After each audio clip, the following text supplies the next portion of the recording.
കർത്താവിൻ്റെ അതിപരിശുദ്ധ നാമം വാഴ്ത്തപ്പെടുമാറാകട്ടെ. ഒരിക്കൽ കൂടെ നിങ്ങളോടൊപ്പം ആയിരിക്കുവാനായിട്ട്, ദൈവവചനം പങ്കുവെക്കുവാനായിട്ട് അടിയന് ലഭിച്ച വലിയ അവസരത്തെ ഓർത്ത് കർത്താവിനെ സ്തുതിക്കുന്നു. ഇന്നത്തെ അല്പസമയത്തെ ചിന്തയ്ക്ക് നമുക്ക് എടുക്കാം യൂദയുടെ ലേഖനം. യൂദയുടെ ലേഖനം 1-ാം അധ്യായം 3-ാം വാക്യം ഒരാൾക്ക് പരസ്യമായിട്ട് വായിക്കാമല്ലോ. പ്രിയരേ, നമുക്ക് പൊതുവിലുള്ള രക്ഷയെക്കുറിച്ച് നിങ്ങൾക്ക് എഴുതുവാൻ സകല പ്രയത്നവും ചെയ്യുകയും വിശുദ്ധന്മാർക്ക് ഒരിക്കലായിട്ട് ഭരമേൽപ്പിച്ചിരിക്കുന്ന വിശ്വാസത്തിനു വേണ്ടി പോരാടേണ്ടതിന് പ്രബോധിപ്പിച്ചെഴുതുവാൻ ആവശ്യമെന്ന് എനിക്ക് തോന്നി. ആമീൻ. ഇവിടെ നാം കാണുന്നു, പ്രിയരെ, നമുക്ക് പൊതുവിലുള്ള രക്ഷയെപ്പറ്റി എഴുതുവാൻ ഞാൻ സകല പ്രയത്നവും ചെയ്തു. എങ്കിൽ എന്തു പറ്റി? വിശുദ്ധന്മാർക്ക് ഒരിക്കലായി ഭരമേൽപ്പിച്ച വിശ്വാസത്തിനായിട്ട് പോരാടണം എന്ന് എനിക്ക് പ്രബോധിപ്പിക്കുവാനായിട്ട് തോന്നി. ഇവിടെ നാം കാണുന്നു, താൻ എഴുതാൻ ഉദ്ദേശിച്ചത് പൊതുവിലുള്ള രക്ഷയെപ്പറ്റിയാണ്. എന്നാൽ താൻ എഴുതുന്നത് എന്തോത്തെ പറ്റിയാണ്? നമുക്ക് ഭരമേൽപ്പിച്ച വിശ്വാസത്തിനായിട്ട് പോരാടണം എന്ന വിഷയത്തെപ്പറ്റി. ഈ പുസ്തകം എഴുതിയത് ആരാന്ന് ചോദിച്ചു കഴിഞ്ഞാൽ യൂദ അഥവാ ജൂഡസ് ആണ് ഈ പുസ്തകം എഴുതുന്നത്. നമുക്ക് 1-ാം വാക്യം വായിക്കാം. യേശുക്രിസ്തുവിന്റെ ദാസനും യാക്കോബിന്റെ സഹോദരനുമായ യൂദ, പിതാവായ ദൈവത്തിൽ സ്നേഹിക്കപ്പെട്ടും യേശുക്രിസ്തുവിനായി സൂക്ഷിക്കപ്പെട്ടുമിരിക്കുന്നവരായ വിളിക്കപ്പെട്ടവർക്ക് എഴുതുന്നത്. അപ്പൊ ഇവിടെ നാം കാണുന്നു, യേശുക്രിസ്തുവിന്റെ ദാസനും യാക്കോബിന്റെ സഹോദരനുമായ യൂദ. പുതിയ നിയമത്തിൽ നാം നോക്കിക്കഴിഞ്ഞാൽ 6 യൂദന്മാരെ നമുക്ക് കാണാനായിട്ട് സാധിക്കും. ഇതിൽ ഏറ്റവും പ്രസിദ്ധനായിരിക്കുന്ന യൂദ ഇസ്കര്യോത്താവാണ്. എന്നാൽ ആ യൂദ ഇസ്കര്യോത്താവല്ല ഈ ലേഖനം എഴുതുന്നത്. ഈ ലേഖനം എഴുതുന്ന യൂദ ആരാന്ന് ചോദിച്ചാൽ യേശുവിൻ്റെ സഹോദരനായ യൂദ അഥവാ യാക്കോബിൻ്റെ സഹോദരനായ യൂദ, ജീസസിൻ്റെ ഹാഫ് ബ്രദറായിരുന്നു ഈ പുസ്തകം എഴുതുന്ന യൂദ. അപ്പം ഇവിടെ നാം കാണുന്ന യൂദയാണ് ഈ ലേഖനം എഴുതുന്നത്. ഇവിടെ യൂദ പറയുന്നത്, ഞാൻ പൊതുവിലുള്ള രക്ഷയെപ്പറ്റി എഴുതാനാണ് ഉദ്ദേശിച്ചത്, പക്ഷെ എന്ത് പറ്റി? ഞാൻ പകരം എന്തോത്തെപ്പറ്റി എഴുതാൻ ഉദ്ദേശിച്ചു? നമുക്ക് ഭരമേൽപ്പിച്ചിരിക്കുന്ന വിശ്വാസത്തിനായിട്ട് പോരാടണം എന്നുള്ള വിഷയത്തെപ്പറ്റി എഴുതുവാനായിട്ട് എന്നെ പരിശുദ്ധാത്മാവ് ഹേമിച്ചു എന്ന് നാം ഇവിടെ കാണുന്നത്. ആദ്യമായിട്ട് നാം മനസ്സിലാക്കുന്ന കാര്യം, ഇവിടെ താൻ ഒരു വിഷയം എഴുതാനായിട്ട് ആഗ്രഹിക്കുമ്പോൾ താൻ പരിശുദ്ധാത്മാവ് കേന്ദ്രിതനായതുകൊണ്ട്, പരിശുദ്ധാത്മാവിൻ്റെ ശബ്ദത്തോട് വളരെ ശ്രദ്ധാലുവായതുകൊണ്ട് തനിക്ക് പരിശുദ്ധാത്മാവ് തന്നെ വേറൊരു ദിശയിലേക്ക് നയിച്ചത് മനസ്സിലാക്കുവാനായിട്ട് സാധിച്ചു. താൻ ഇവിടെ പൊതുവിലുള്ള രക്ഷയെപ്പറ്റി എഴുതാൻ സകല പ്രയത്നവും ചെയ്തതെങ്കിൽ പോലും പിന്നത്തേതിൽ നാം കാണുന്നു, താൻ നമുക്ക് ഭരമേൽപ്പിച്ച വിശ്വാസത്തിനായി പോരാടുവാനായിട്ട് എഴുതുവാനായിട്ട് ഇടയായി. നാം നോക്കിക്കഴിഞ്ഞാൽ പോരാടുക എന്ന വിഷയം നാം നോക്കിക്കഴിഞ്ഞാൽ ഇംഗ്ലീഷിൽ പറയുന്ന കണ്ടന്റ്, പോരാടുക. ഈ പോരാടുക എന്നുള്ള എൻ്റെ ഒറിജിനൽ പദം നോക്കിക്കഴിഞ്ഞാൽ അതിനെ പറയുന്ന റെസൽ എന്ന, ഇതൊരു കായികമായ വാക്കാണ്. ഇത് അത്ലറ്റിക് വേർഡാണ്. എന്ന് പറഞ്ഞാൽ 2 പേര് തമ്മിൽ മത്സരിക്കുമ്പോൾ ഒരു വ്യക്തി തൻ്റെ സകല ബലവും ഉപയോഗിച്ച് മറ്റൊരാളെ തകർത്ത് തോൽപ്പിക്കുന്നത് പോലെ ഇവിടെ പറയുന്നത്, നിങ്ങൾ വിശ്വാസത്തിനായിട്ട് പോരാടണം എന്ന് വെച്ചാൽ നിങ്ങളുടെ സകല പ്രയത്നവും ഇട്ട്, സകല എഫേർട്ടും ഇട്ട്, സകല റിസോഴ്സസും ഇട്ട്, മുഴുവൻ ആരോഗ്യത്തോടെ നിങ്ങൾ ഈ വിശ്വാസത്തിനായിട്ട് പോരാടണം. ആമേൻ. ഇവിടെ നാം കാണുന്ന വിശ്വാസം എന്ന പദത്തെ പറ്റി ഒരു വാക്ക് പറഞ്ഞിട്ട് മുന്നോട്ട് പോകാനായിട്ട് ആഗ്രഹിക്കുന്നു. ഇവിടെ നാം കാണുന്ന വിശ്വാസം എന്ന് വെച്ചാൽ നമുക്ക് വ്യക്തിപരമായിട്ടുള്ള ദൈവത്തിലുള്ള ആശ്രയം എന്ന വിശ്വാസത്തെ പറ്റി അല്ല ഇവിടെ യൂദ എഴുതുന്നത്. പകരം ക്രിസ്തീയ ഉപദേശങ്ങളെ പറ്റിയാണ് ഇവിടെ വിശ്വാസം എന്ന വാക്കും കൊണ്ട് അർത്ഥമാക്കുന്നത്.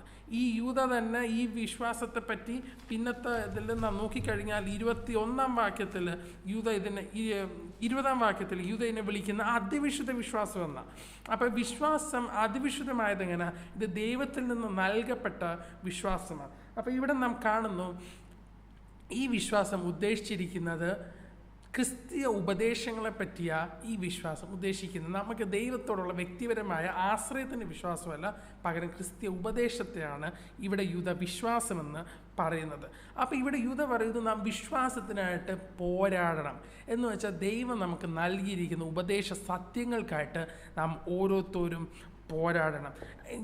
യൂദ ഈ ലേഖനം എന്തുകൊണ്ടാണ് എഴുതിയത്? വിശ്വാസത്തിനായിട്ട് പോരാടണമെന്നാണ് പറയാൻ ആഗ്രഹിക്കുന്നത്. അപ്പം എങ്ങനെ പോരാടണം, എന്തുകൊണ്ട് പോരാടണം, ഈ 2 വിഷയങ്ങളും ഈ പുസ്തകത്തിൽ പറയുന്നുണ്ട്.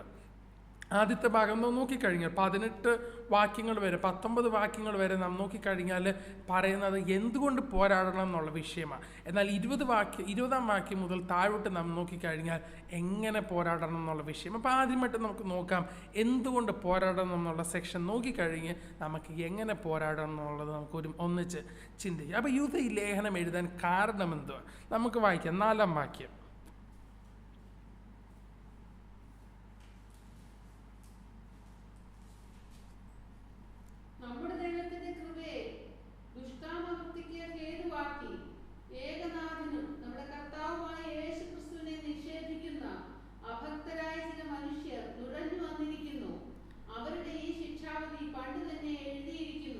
ഈ യൂദ ലേഖനം എഴുതാൻ കാരണം അഭക്തരായ ചില വ്യക്തികൾ, അഭക്തരായ ചില മനുഷ്യർ നുഴഞ്ഞു കയറിയിരിക്കുന്നു.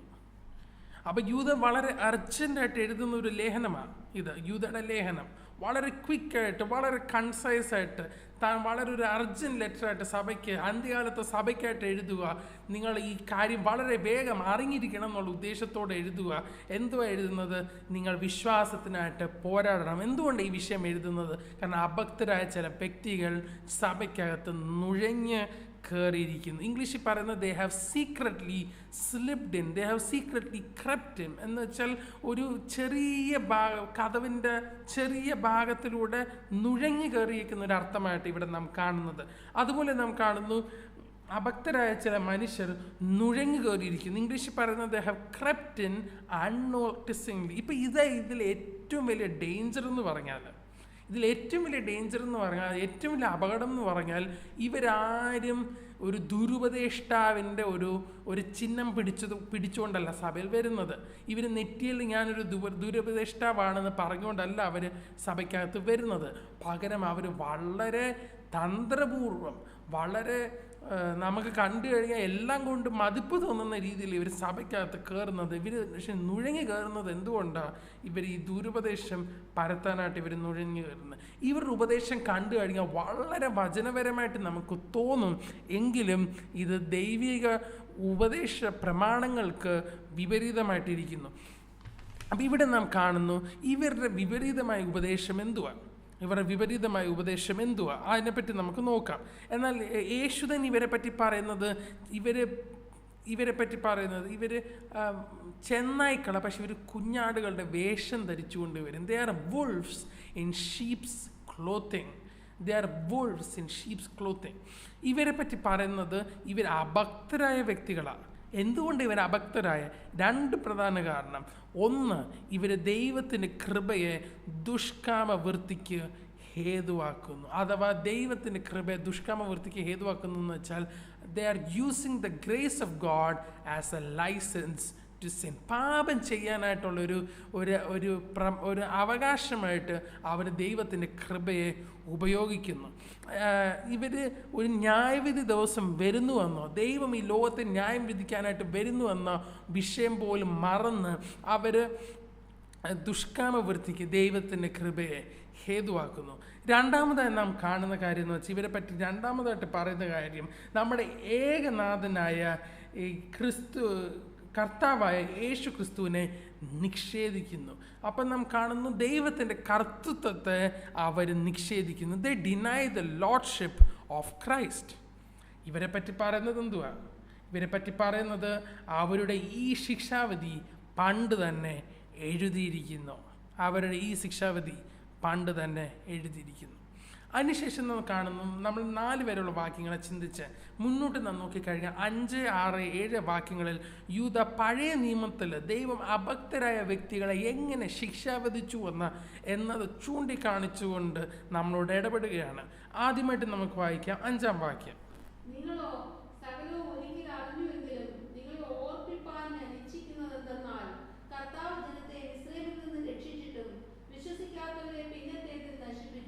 കർത്താവ് ജനത്തെ മിസ്രൈമിൽ നിന്ന് രക്ഷിച്ചിട്ടും വിശ്വസിക്കാത്തവരെ പിന്നത്തേതിൽ നശിപ്പിച്ചു. അപ്പോൾ നാം നോക്കിക്കഴിഞ്ഞാൽ ഒരിക്കൽ രക്ഷിക്കപ്പെട്ടാൽ അത് എന്നേക്കുള്ളൊരു വിമോചനമായിട്ടല്ല വചനം നമ്മളെ പഠിപ്പിക്കുന്നത്. ദൈവം ആ ഫറവോന്റെ അടിമത്തത്തിൽ നിന്ന് ഇവരെ രക്ഷിച്ചതെങ്കിൽ പോലും ആ വിശ്വാസമുള്ള ദുഷ്ടഹൃദയം ഇവരിൽ വന്നപ്പോൾ, അവർ ദൈവത്തോട് മത്സരിച്ചപ്പോൾ ദൈവം അവരെ ന്യായം വിധിച്ചു. ഇവിടെ യൂദയ്ക്ക് പറയാനുള്ളത്, ഈ അഭക്തരായ ചില വ്യക്തികൾ, സഭയ്ക്കകത്ത് നുഴഞ്ഞു കയറിയിരിക്കുന്ന വ്യക്തികൾ, ഇവരെ ദൈവം ന്യായം വിധിക്കും.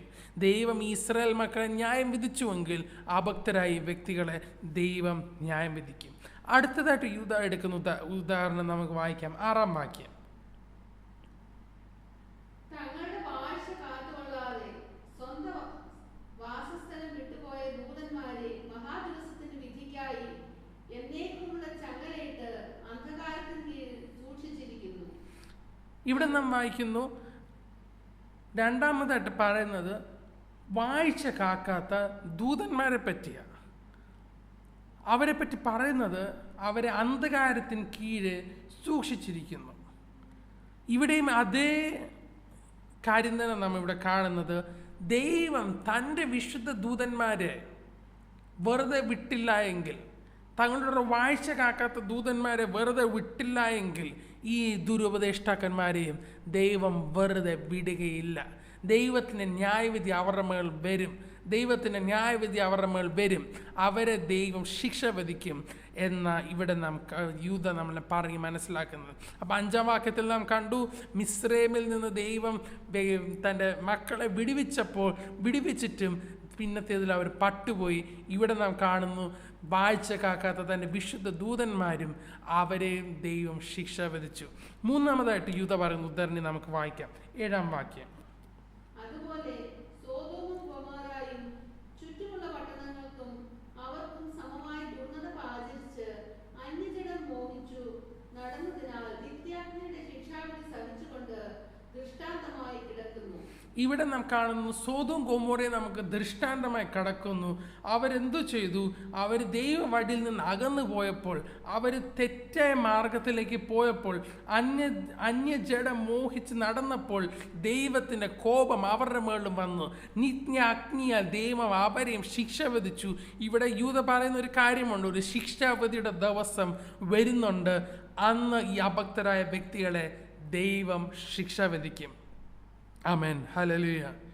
ഇവിടെ യൂദ 3 ഉദ്ധരണികളാണ് പറയുന്നത്. ഒന്നാമതായിട്ട് മരുഭൂമിയിൽ തൻ്റെ ഇസ്രായേൽ മക്കൾ പട്ടുപോയതുപോലെ, രണ്ടാമതായിട്ട് വാഴ്ച കാക്കാത്ത ദൂതന്മാരെ ദൈവം ബന്ധിച്ചതുപോലെ, മൂന്നാമതായിട്ട് സോദോം ഗോമോറയെ ദൈവം നിത്യ അഗ്നിയാൽ നശിപ്പിച്ച് കളഞ്ഞതുപോലെ ദൈവം ഈ അഭക്തരായ നുഴഞ്ഞു കയറിയിരിക്കുന്ന വ്യക്തികളെ വെറുതെ വിടുകയില്ല എന്ന യൂദ ഇവിടെ നമുക്ക് പറഞ്ഞ് മനസ്സിലാക്കുന്നത്.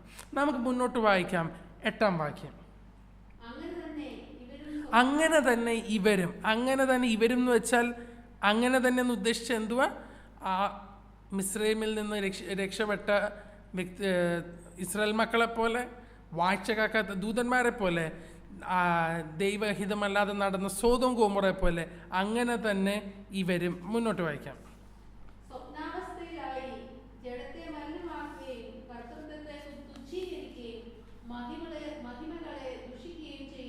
അങ്ങനെ തന്നെ ഇവര് സ്വപ്നാവസ്ഥയിലായി.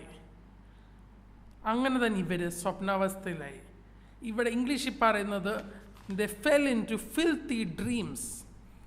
അഥവാ അവർ പറയുന്നത് അവർ വെളിപ്പാടുകൾ കാണുന്നുവെന്നാണ്. വെളിപ്പാടിൻ്റെ ആധിക്യം ഉണ്ടെന്ന് അവർ അവകാശപ്പെടുന്നത്. ഇതിനെപ്പറ്റി വളരെ പോസിറ്റീവ് സെൻസിൽ, വളരെ നല്ല അർത്ഥത്തിൽ വചനം നമ്മളെ അപ്പോസ്തല പ്രവൃത്തികൾ 2-ാം അധ്യായം 17-ാം വാക്യത്തിൽ പറയുന്നു.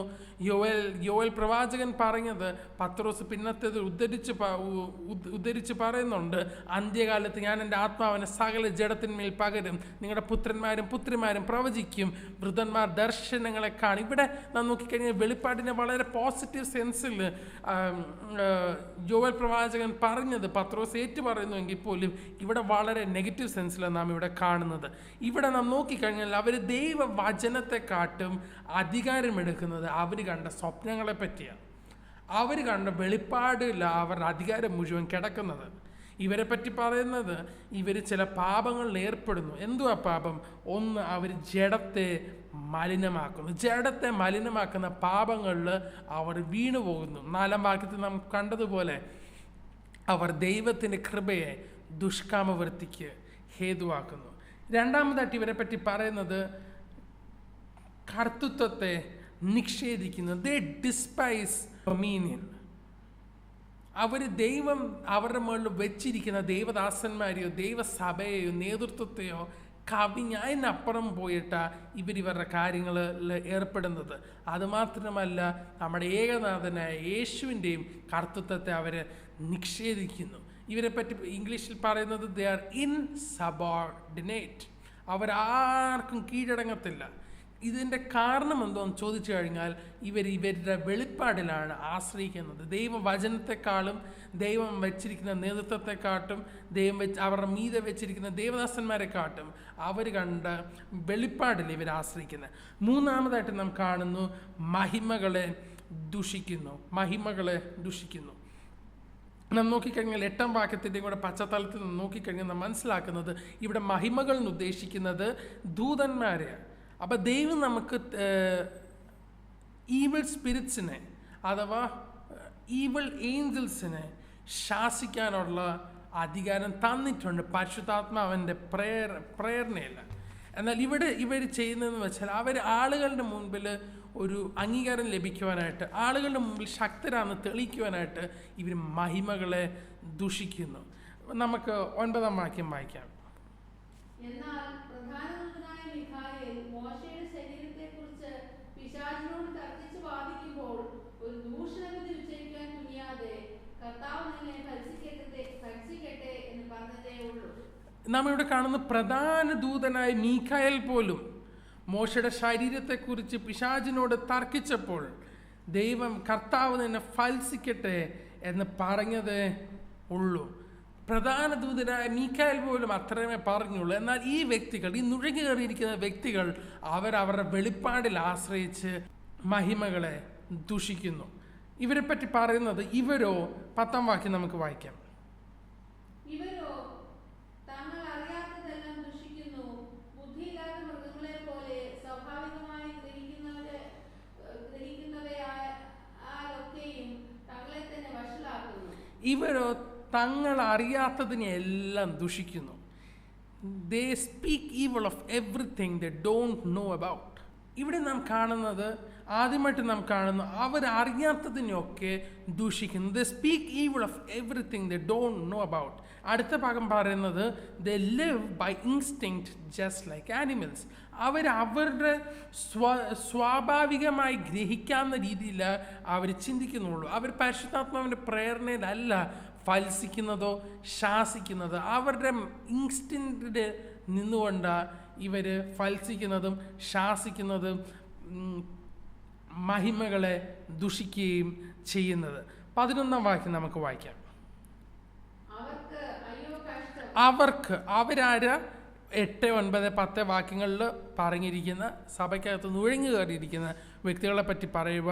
അവർക്കോ അയ്യോ കഷ്ടം എന്ന് വെച്ചാൽ അവരുടെ അവസ്ഥ എത്ര പരിതാപകരമായി കിടക്കുന്നു. അവരെ പറ്റി പറയുന്നത് മുന്നോട്ട് വായിക്കാം.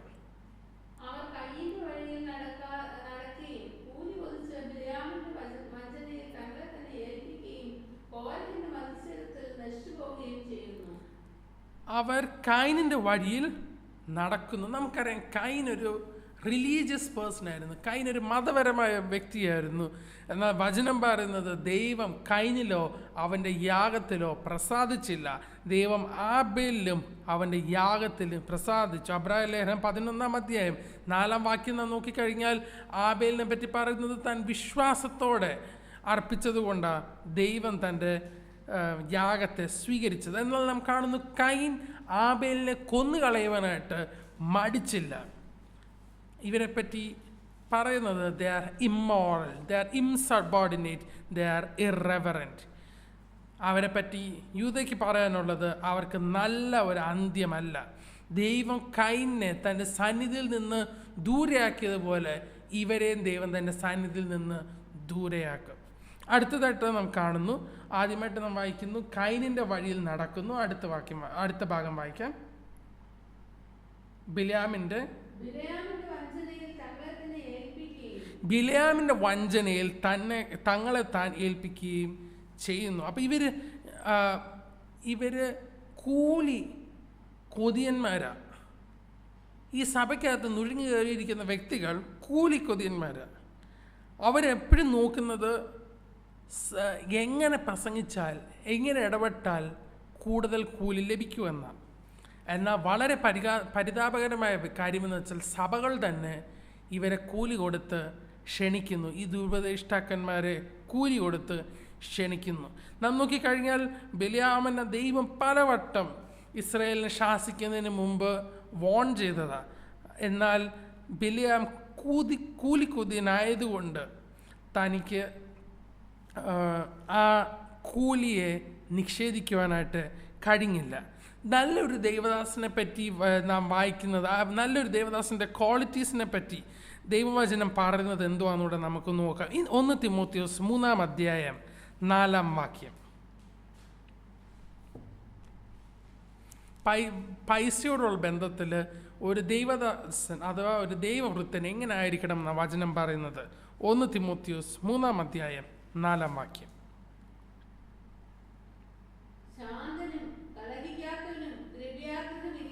ദ്രവ്യാഗ്രഹം ഇല്ലാത്തവനും. ഒരു ദൈവദാസന്റെ ക്വാളിറ്റിയെ പറ്റി തിരുവചനം പറയുന്നത് അവൻ ദ്രവ്യാഗ്രഹം ഉള്ളവൻ ആയിരിക്കരുത്. രണ്ടാമതായിട്ട് നമുക്ക് വായിക്കാം തീത്തോസിന്റെ ലേഖനം 1-ാം അധ്യായം 7-ാം വാക്യം. അധ്യക്ഷൻ ദൈവത്തിന്റെ ഗൃഹവിചാരകനാകിയാൽ അനിന്യനായിരിക്കണം, തന്നിഷ്ടക്കാരനും കോപിയും മദ്യപ്രിയനും തല്ലുകാരനും ദുർലാഭമോഹിയും അരുത്. അവര് ദുർലാഭമോഹി അരുത്. ദൈവം ഒരു നല്ല മിനിസ്റ്ററിനെ പറ്റി, ഒരു നല്ല ശുശ്രൂഷകനെ പറ്റി ആഗ്രഹിക്കുന്നത് അവർ ദുർലാഭമോഹി ആയിരിക്കരുത് എന്നാണ്. എന്നാൽ ഇവിടെ നാം കാണുന്നു ബിലാം കൂലി കൊതിച്ചതുപോലെ സഭയ്ക്കകത്ത് നുഴഞ്ഞു കയറിയിരിക്കുന്ന ഇവരും കൂലി കൊതിച്ച് നടക്കുന്നു. അതിൻ്റെ അടുത്ത ഭാഗം നമുക്ക് വായിക്കാം. 3-ാം ഭാഗം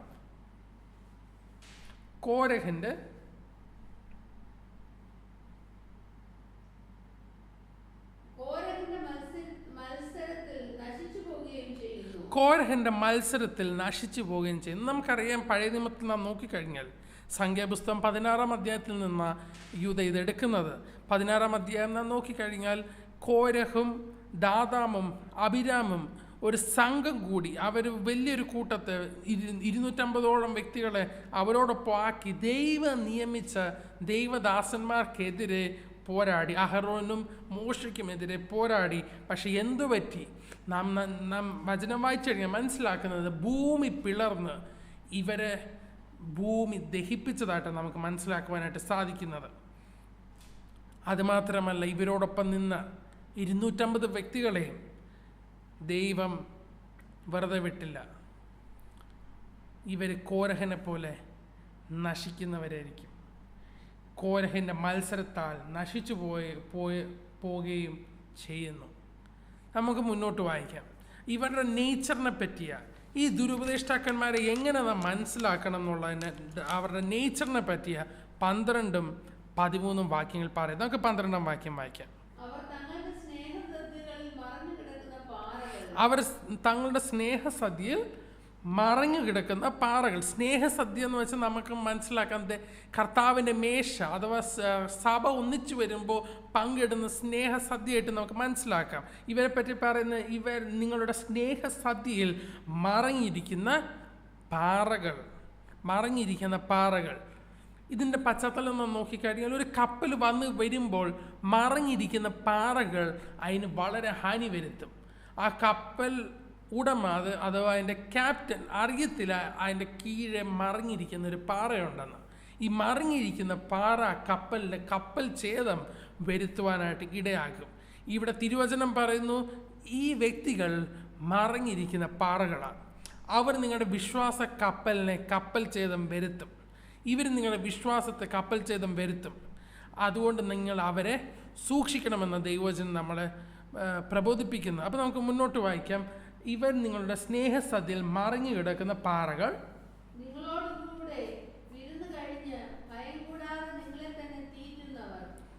മുന്നോട്ട് വായിക്കാം.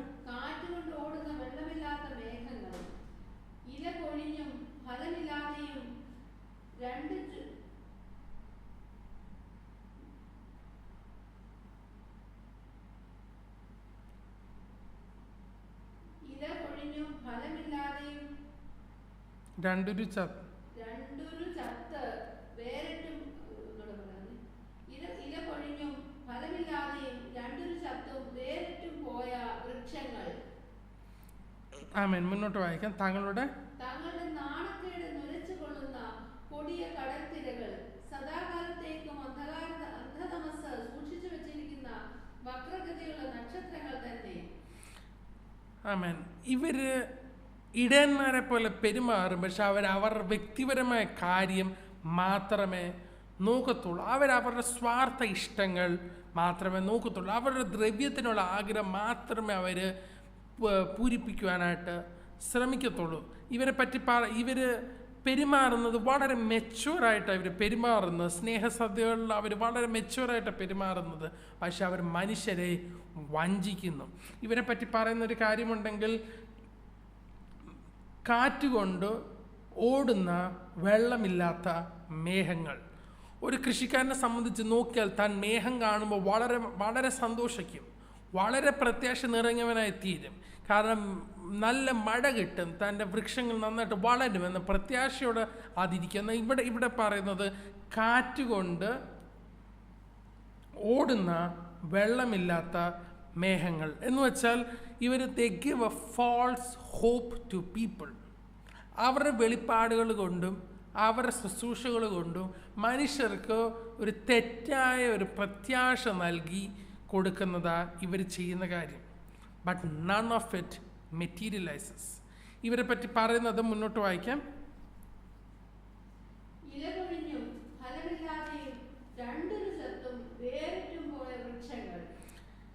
ആമേൻ.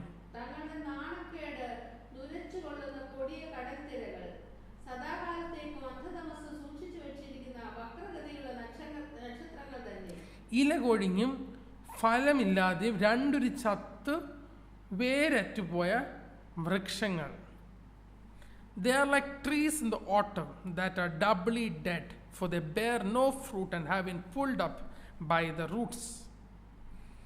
ഇത് കാണിക്കുന്നത് ഇവർക്ക് ആത്മീയമായിട്ടൊരു ഫലവും ഇല്ലാത്തവരാ. They promise a feast, but they give a famine. ഇവര് രണ്ടൊരു ചത്തവര എന്ന് വെച്ചാൽ അവര് ഫിസിക്കലിയും സ്പിരിച്വലി അഥവാ എറ്റേണലിയും മരിച്ചവര, ചത്തവര, രണ്ടൊരു ചത്തവര. 13 വാക്യം നമുക്ക് വായിക്കാം.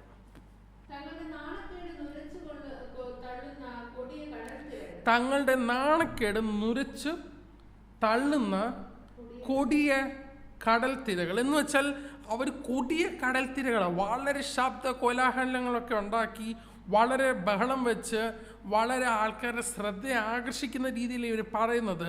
പക്ഷെ ഇവരുടെ ശബ്ദം എല്ലാം എന്തോ ചെയ്യുന്നു, തങ്ങളുടെ നാണത്തെ തന്നെ ഉരച്ച് തള്ളുന്നു. The waves can be impressive, but they produce nothing that is helpful. ഒരു വേവ് വന്നു കഴിഞ്ഞാൽ അതിനോടുള്ള ബന്ധത്തെക്കുറിച്ച് ഫോം ഉണ്ടാവുന്നത് പോലെ അവർ ഉരച്ച് തള്ളുന്നത് എന്തുവാ, തങ്ങളുടെ തന്നെ നാണക്കേടിനെ. മുന്നോട്ട് വായിക്കാം.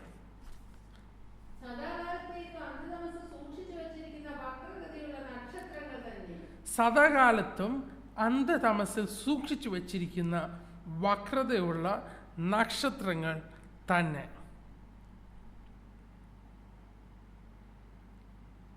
അവർ വരുമ്പോൾ ലോകം മുഴുവൻ കാത്തു നിൽക്കും, പക്ഷെ ഒരു സെക്കൻഡിനുള്ളിൽ അവർ അന്ധതമസിലേക്ക് പോകും. These are deceivers and are untrustworthy. ഇവരെ പറ്റി എല്ലാം യൂദയ്ക്ക് പറയാനുള്ളത്, ഇവരെ ദൈവം വെറുതെ വിടുകയില്ല, ഇവരെ ദൈവം ശിക്ഷ വിധിക്കും. മുന്നോട്ട് നമുക്ക് വായിക്കാം. 14 വാക്യം. ആദാം മുതൽ ഏഴാമനായ ഹാനോക്കും. ഇവിടെ ഇങ്ങനെ പ്രത്യേകിച്ച് ആദാം മുതൽ ഏഴാമനായ ഹാനോക്ക് എന്ന് പറയാൻ കാരണം വേറൊരു ഹാനോക്കിനെ നാം കാണുന്നു. ഈ ആദാം മുതൽ ഏഴാമനായ ഹാനോക്കിനെ നാം ഉൽപ്പത്തി 5-ാം അധ്യായത്തിൽ കാണുന്നു. എന്നാൽ വേറൊരു ആനോക്ക് ദൈവത്തോടു കൂടെ നടന്നു, ദൈവം അവനെ എടുത്തു എന്ന് നമ്മൾ വായിക്കുന്ന ആനോക്ക് ഉൽപ്പത്തി 4-ാം അധ്യായത്തിൽ നാം കാണുന്നു. അപ്പോൾ ഇത് നാം കാണുന്നത് ആദ്യത്തെ ആനോക്കിനെ, അഥവാ ആദാം മുതൽ ഏഴാമനായ ആനോക്കിനെ പറ്റിയ. ആദാം മുതൽ ഏഴാമനായ ആനോക്ക് ഇവരെ കുറിച്ച് പറഞ്ഞത് എന്തോ നമുക്ക് വായിക്കാം. 15-ാം വാക്യം.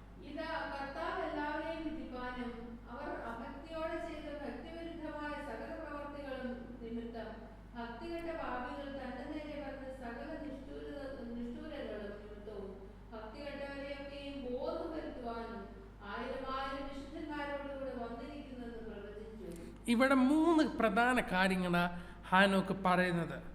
ഒന്നാമതായിട്ട്, ഇതാ കർത്താവ് എല്ലാവരെയും വിധിക്കുവാൻ വേഗം മടങ്ങി വരും. അവർ ജീസസ് ഇസ് റിട്ടേണിങ് സർട്ടൻലി.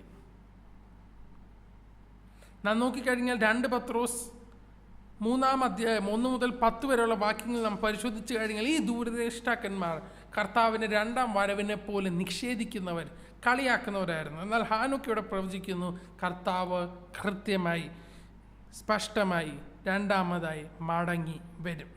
അതുപോലെ നാം കാണുന്നു കർത്താവ് ഒറ്റയ്ക്കല്ല വരുന്നത്, തൻ്റെ ദൂതന്മാരോടൊപ്പമായിരിക്കും വരുന്നത്.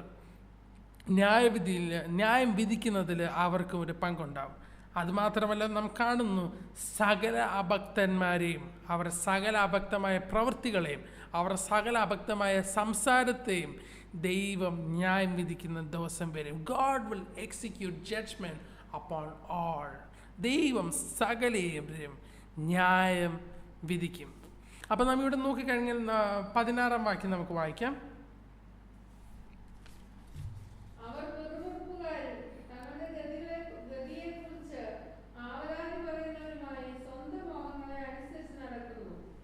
അപ്പം ഇവിടെ നാം കാണുന്നു, ആദ്യമായിട്ട് നാം കണ്ട അഭക്തരായ വ്യക്തികളുടെ അഭക്തമായ വർത്താനത്തെയും അഭക്തമായ പ്രവൃത്തിയും ദൈവം ശിക്ഷ വിധിക്കും. 16-ാം വാക്യത്തിൽ നാം കാണുന്നത് സിൻസ് ഓഫ് ദ മൗത്ത്, അഥവാ അഭക്തരായ വർത്താനത്തെ പറ്റിയാണ് നാം 16-ാം വാക്യത്തിൽ നാം കാണുന്നത്. മുന്നോട്ട് നമുക്ക് വായിക്കാം. 17-ാം വാക്യം.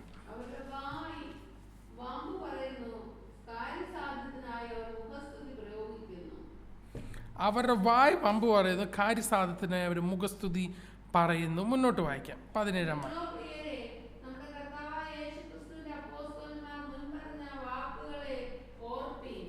ആമേൻ. അപ്പോൾ 1 മുതൽ 16 വരെയുള്ള വാക്യം നാം നോക്കിക്കഴിഞ്ഞാൽ എന്തുകൊണ്ട് വിശ്വാസത്തിനായിട്ട് പോരാടണം എന്ന വിഷയമാണ് ഇവിടെ യൂദ പറയുന്നത്. വിശ്വാസത്തിനായിട്ട് പോരാടുന്നതിൻ്റെ പ്രാധാന്യത, അഥവാ അന്ത്യകാലത്തിൽ ഇത് എത്ര പ്രധാനമായി നാം അറിഞ്ഞിരിക്കേണ്ട കാര്യമാണ്. നാം വിശ്വാസത്തിനായി പോരാടണം എന്ന വിഷയമാണ് 1 മുതൽ 16 വരെയുള്ള വാക്യങ്ങളിൽ നാം കാണുന്നത്. എന്നാൽ 17 മുതൽ 25 വരെ മുന്നോട്ട് നാം നോക്കിക്കഴിഞ്ഞാൽ വിശ്വാസത്തിനായിട്ട് എങ്ങനെ പോരാടണം എന്ന വിഷയം നാം കാണുന്നു. 17-ാം വാക്യം നമുക്ക് ഒരിക്കൽ കൂടെ വായിക്കാം.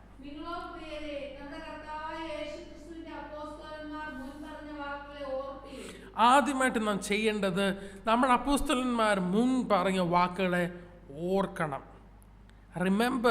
Remind yourself and think about what the apostles have said. അതിനായിട്ട് എന്തോ ചെയ്യണം? ദൈവവചനം നാം പഠിക്കണം. ഇത് അന്ത്യകാലത്ത് നടക്കുമെന്നുള്ളത് ഒട്ടും അൺഎക്സ്പെക്റ്റഡ് ആയിട്ടുള്ളൊരു കാര്യമല്ല. നമ്മുടെ അപ്പോസ്തലന്മാർ മുമ്പേ ഇതിനെപ്പറ്റി പ്രവചിച്ചിരുന്നു. നമുക്ക് വായിക്കാം 2 പത്രോസ് 2-ാം അധ്യായം 1-ാം വാക്യം.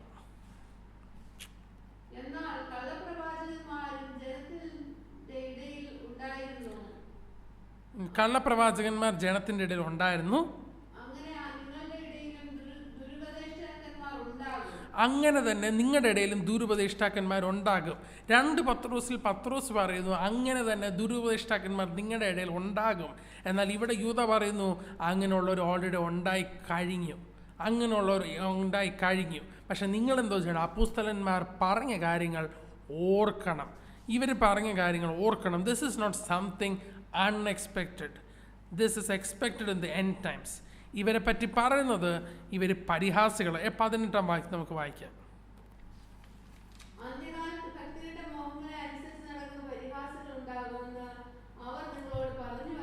19-ാം വാക്യം. അപ്പം ഈ വ്യക്തികളെ പറ്റി പറയുന്നത്, അന്ത്യകാലത്ത് വരുന്ന ദുരുപദേഷ്ടാക്കന്മാരെ പറ്റി പറയുന്നത് അവർ പരിഹാസികൾ, അവർ ഭിന്നത ഉണ്ടാക്കുന്നവർ, അവർ പ്രാകൃതന്മാർ, അവർ ആത്മാവില്ലാത്തവർ. ആമേൻ. ഇങ്ങനെ നാം മനസ്സിലാക്കുന്നത് ഈ ദൂരദൃഷ്ടാക്കന്മാരെ പറ്റി. എന്നാൽ ദൈവസഭയെപ്പറ്റി ദൈവം എന്താ ആഗ്രഹിക്കുന്നത്? അത് നമ്മൾ മുന്നോട്ട് വായിക്കാൻ പോകുന്നത് 20-21 വാക്യത്തിൽ നാം അതാ വായിക്കാൻ പോകുന്നത്. നിങ്ങളോ പ്രിയമുള്ളവരെ.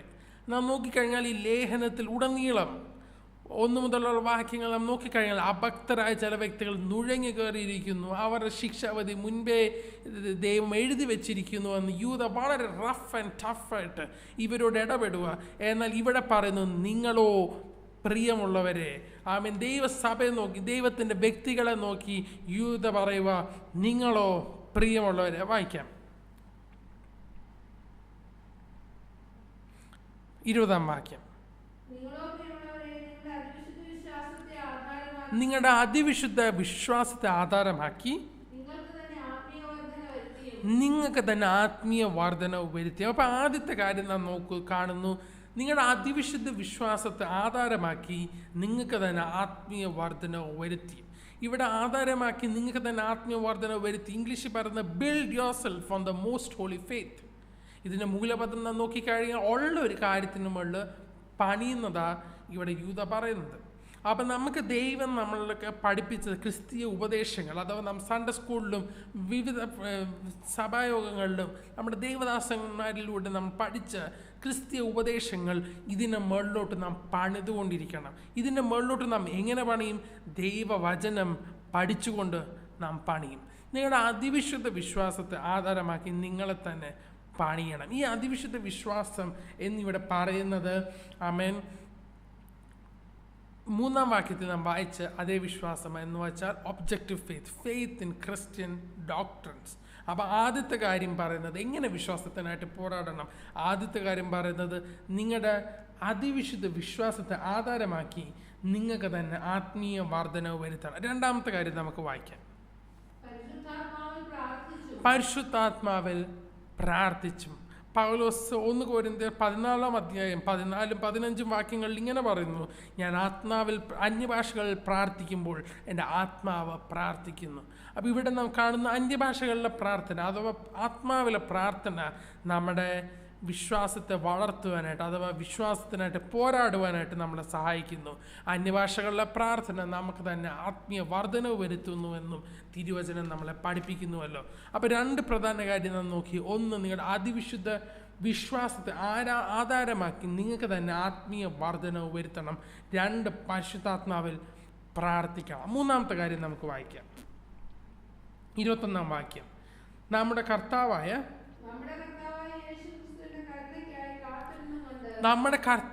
യേശു ക്രിസ്തുവിൻ്റെ കരുണയ്ക്കായി കാത്തിരുന്നുകൊണ്ട്, എന്ന് വെച്ചാൽ യേശു ക്രിസ്തുവിൻ്റെ 2ാം വരവിനായിട്ട് കാത്തിരിക്കുന്ന ഒരു സഭയെ കൊണ്ടുപോകാനായിട്ടാണ് കർത്താവ് വീണ്ടും വരുന്നത്. മുന്നോട്ട് വായിക്കാം. 4ാമത്തെ കാര്യം, കാത്തിരുന്നു കൊണ്ട് ദൈവസ്നേഹത്തിൽ നിങ്ങളെ തന്നെ സൂക്ഷിച്ചുകൊള്ളുവാൻ.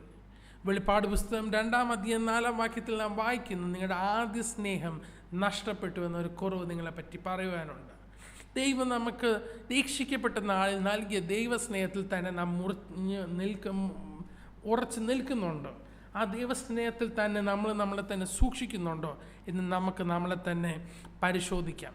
അങ്ങനെ നാം നോക്കിക്കഴിഞ്ഞ് 20-21 വാക്യങ്ങളിൽ ദൈവസഭ ചെയ്യേണ്ട ചില ഡിഫെൻസീവ് സ്റ്റെപ്സ് അഥവാ പ്രൊട്ടക്റ്റീവ് സ്റ്റെപ്സ് ആണ് നാം കാണുന്നത്. ഒന്നാമതായിട്ട്, നിങ്ങളുടെ അതിവിശുദ്ധ വിശ്വാസത്തെ ആധാരമാക്കി നിങ്ങൾക്ക് തന്നെ ആത്മീയ വർധനവ് വരുത്തണം. 2, ആത്മാവിൽ പ്രാർത്ഥിക്കണം. 3, ക്രിസ്തുയേശുവിൻ്റെ വരവിനായിട്ട് കാത്തിരിക്കണം. 4, നിങ്ങളെ തന്നെ ദൈവസ്നേഹത്തിൽ സൂക്ഷിച്ചു കൊള്ളണം. ഈ 4 കാര്യങ്ങളാണ് ഡിഫെൻസീവായിട്ട് പ്രൊട്ടക്റ്റീവായിട്ട് ദൈവസഭ ചെയ്യേണ്ടത്. 22-23 വാക്യങ്ങളിൽ നാം കാണുന്നു ദൈവസഭ ഒഫെൻസീവായിട്ട് ചെയ്യേണ്ട കാര്യങ്ങൾ എന്തുവാന്നുള്ളത് നാം മുന്നോട്ട് വായിക്കുന്നത്. 22-ാം വാക്യം നമുക്ക് വായിക്കാം. സംശയിക്കുന്ന ചിലരോട് കരുണ ചെയ്യുവാൻ. നമുക്കറിയാം, സംശയിക്കുന്നവരെയാ ഈ ദുരുപദേഷ്ടാക്കന്മാരെ ടാർഗറ്റ് ചെയ്യുന്നത്. ഈ വീക്ക് പീപ്പിളിനെ ഈ ദുരുപദേഷ്ടാക്കന്മാർ ടാർഗറ്റ് ചെയ്യുന്നത്. അവരോട് നമ്മൾ എന്തോ ചെയ്യണം? കരുണ കാണിക്കണം. Show mercy to those whose faith is wavering. അടുത്ത കാര്യം നമുക്ക് വായിക്കാം. ചിലരെ തീയിൽ നിന്ന് വലിച്ചെടുത്ത് രക്ഷിപ്പീൻ. ഇംഗ്ലീഷിൽ പറയുന്നത് snatch them out from the fire. Snatch എന്നുള്ള വാക്കിനർത്ഥം to pull out by a force. അവരുടെ കൂടെ ഇരുന്ന് പ്രാർത്ഥിച്ച് ജാഗരിച്ച് അവരോട് ദൈവവചനം പങ്കുവെച്ച് അവരെ നിത്യാഗ്നിയിൽ നിന്ന് പുറത്തു കൊണ്ടുവരണം. അതിന് ഒരു കാര്യം, വിശ്വാസത്തിൽ പതറുന്നവരോട് കൃപ കാണിക്കണം. അടുത്ത കാര്യം, തീയിൽ നിന്ന് ചിലരെ വലിച്ചെടുക്കണം. മുന്നോട്ട് വായിക്കാം.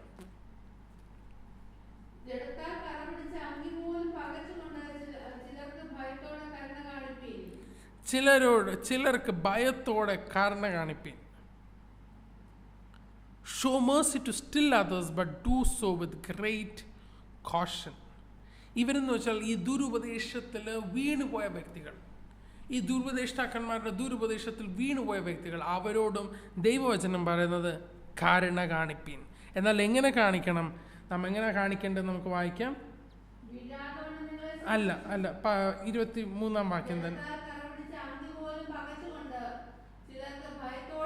ഭയത്തോടുകൂടെ കരുണ കാണിപ്പിൻ. Do so with great caution. Do so with great caution എന്ന് പറയാൻ കാരണം, നമ്മൾ ശ്രദ്ധിച്ചില്ലെങ്കിൽ നമ്മളും ദുരുപദേശത്തിൽ വീണുപോകും. ആമീൻ. അപ്പം ഇവിടെ കാര്യം എന്ന് വെച്ചാൽ നമുക്ക് മനസ്സിലായത്, യേശു ക്രിസ്തുവാണെങ്കിൽ പോലും പാപത്തെ വെറുത്തുകൊണ്ട് പാപികളെ സ്നേഹിച്ചു. അപ്പം നമ്മൾ എങ്ങനെ ഈ സ്നേഹം പരക്കുന്നത്, എങ്ങനെ ഇവരോട് കരുണ കാണിക്കുന്നത്? ദൈവസ്നേഹത്തെ പങ്കുവെച്ചുകൊണ്ടാണ്. എന്നാൽ ഈ ദുരുപദേഷ്ടാക്കന്മാർ പരക്കുന്ന ഈ കാലത്തിൽ ഇത്തരം ദുരുപദേശങ്ങൾ നമ്മുടെ മാധ്യമങ്ങളിലൂടെ വിവിധ സ്ഥലങ്ങളിലൂടെ കേൾക്കുന്ന കാലത്ത് നമ്മൾ അധൈര്യപ്പെടേണ്ട ആവശ്യമില്ല. കാരണം 24-ാം വാക്യം നമ്മൾ ഇങ്ങനെ പറയുന്നു,